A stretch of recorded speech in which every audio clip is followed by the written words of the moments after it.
Apart from the current account transactions, you have to even remember few definitions, like say a person resident in India. All these things are pure definitions. You have to just read and remember. Like you will say like he should have been resided in India for 182 days or more, and he should not have gone out. Like these definitions, a person resident in India and who is an NRI, like a person who gone out of India. What I'm telling here is a non-resident Indian.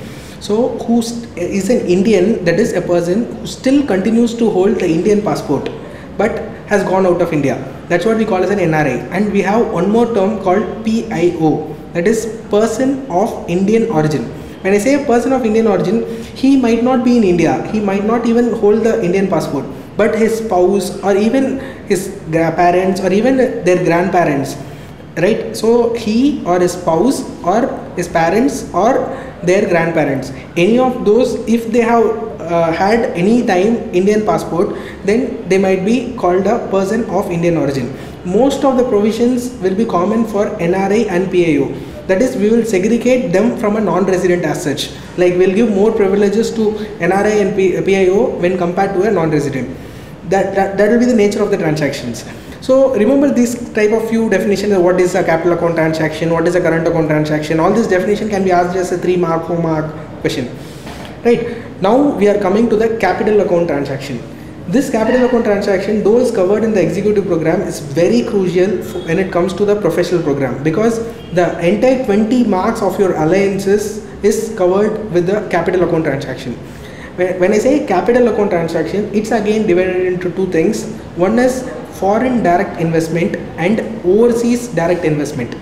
When I say a foreign direct investment, it is a foreigner is coming to India and investing in India. When I say overseas direct investment, it is when an Indian company is going and investing abroad. Here, most of the time you will find provisions are like say they will ask only for what is applicable if a company is investing, that is a limited company is investing. There are times in even which partnership firm or sole proprietorship firms invest, but repeatedly they ask about limited companies, private limited or public limited companies are investing in India or they are investing abroad. Okay, now let's focus on foreign direct investments. When I say foreign direct investments into India, that is any foreigner is coming and investing in India. So what you have to do, they will be investing in your equity capital of your company. So they are liable to get the share certificate back. That means you are collecting the money, you have to do the allotment and you have to give them the share certificate.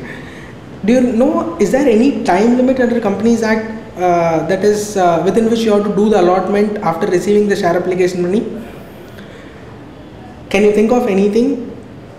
Actually, there is no time limit, right? So in Companies Act has nowhere specified like you have to allot shares within so and so dates. You can easily keep, in your liability side you will be finding an account called share application money. So just like that you can keep it in that account. But when you are receiving from a non-resident, you have more liability. So in Foreign Exchange Management Act, it clearly says whenever you receive money from a foreigner or a non-resident into your equity capital of your company, you shall allot them shares within 180 days of receipt of money. Okay, how will you find actually you have received the money?